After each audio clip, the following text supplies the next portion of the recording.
मुझे दुनिया करे पागल, मुझे दुनिया करे पागल।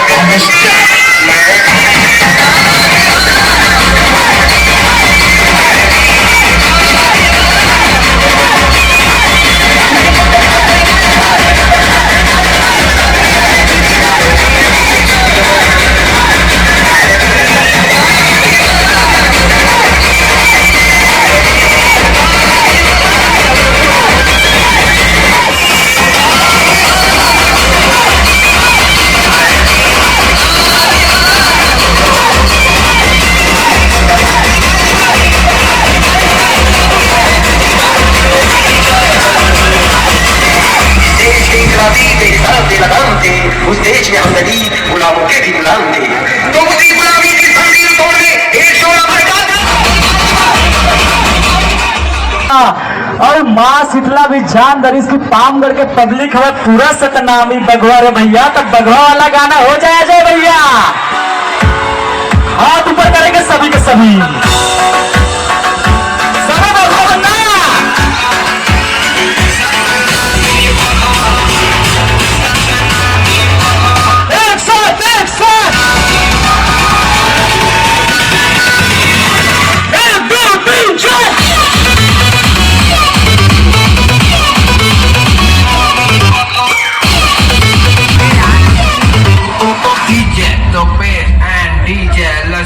बाबू को भला तो हर बार दिए गाना वहां।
छूटो भेदभाव मिटा के वो शिक्षा के राह ला सपना बताई। सब मेरे छोटे सतनामी के साल ला, सब मेरे छोटे जब भीम के नाम ला, सब मेरे छोटे जब बुलंद करेला पर सगस नहीं छोड़े नीला तूफान ला। सब मेरे छोटे न सब मेरे, सब मेरे छोटे न सब मेरे, सब मेरे छोटे न सब मेरे, बाबा साहब के नाम ला सब मेरे, सब मेरे छोटे न सब मेरे, सब मेरे छोटे न सब मेरे, सब मेरे छोटे न सब मेरे।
समय हो